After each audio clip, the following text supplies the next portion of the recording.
नमस्कार। आज हम एक्सेल के उन सवालों पर थोड़ी बात करेंगे जो इंटरव्यू में अक्सर पूछे जाते हैं। हाँ बिल्कुल खासकर अगर कोई डेटा एंट्री, MIS या फिर एनालिस्ट जैसी जॉब के लिए जा रहा हो, सही है। तो हमारे पास कुछ आम और जरूरी एक्सेल कॉन्सेप्ट्स हैं और मकसद यही है कि इन्हें ठीक से समझ लें। बिल्कुल, और समझना जरूरी भी है क्योंकि एक्सेल आजकल डेटा संभालने के लिए बहुत जरूरी टूल बन गया है। हाँ, वो तो है। सिर्फ डेटा रखना नहीं, उसे ठीक से ऑर्गेनाइज करना, विश्लेषण करना, ये सब एक्सेल से होता है। तो इंटरव्यू लेने वाले जानना चाहते हैं कि आपको इसकी कितनी समझ है। तो फिर एकदम बेसिक से शुरू करते हैं, जैसे सेल, रो, कॉलम, ये सब क्या है? हाँ बिल्कुल।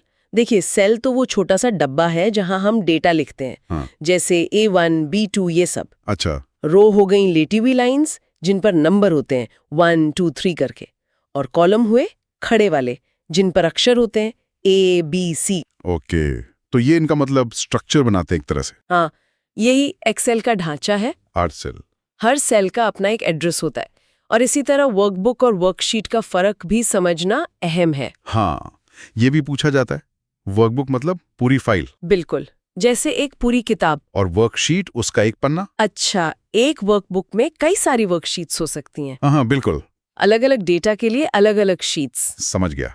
और इसमें डेटा भी तो अलग अलग तरह का होता है, टेक्स्ट, नंबर, डेट। हाँ, कई तरह का टेक्स्ट है, नंबर्स हैं, डेट, टाइम, करेंसी, परसेंटेज, बहुत कुछ। और एक चीज जो बहुत कॉमन है, ऑटो सम। हाँ, ऑटो सम, वो फटाफट जोड़ने के लिए। हाँ। Alt + = उसका शॉर्टकट है ना। हाँ बिल्कुल, छोटे मोटे जोड़ के लिए तो बहुत ही बढ़िया है, फटाक से काम हो जाता है। लेकिन जब डेटा थोड़ा ज्यादा हो या कुछ खास ढूंढना हो, तब आते हैं फंक्शंस। जैसे VLOOKUP, इसका नाम तो सबने सुना होगा। हाँ, VLOOKUP तो इंटरव्यू का फेवरेट सवाल लगता है।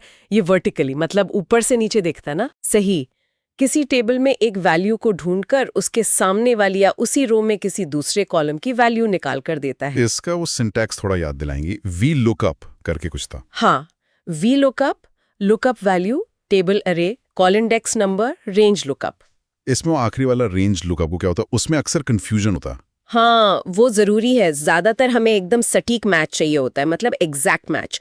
उसके लिए आखिर में फॉल्स या 0 लिखना होता है। अच्छा, अगर वो ना लिखें तो वो अप्रोक्सीमेट मैच ढूंढता है, और अगर डेटा सॉर्टेड नहीं है तो गलत रिजल्ट आ सकता है। यहाँ गलती है। ओके, ये ध्यान रखने वाली बात है।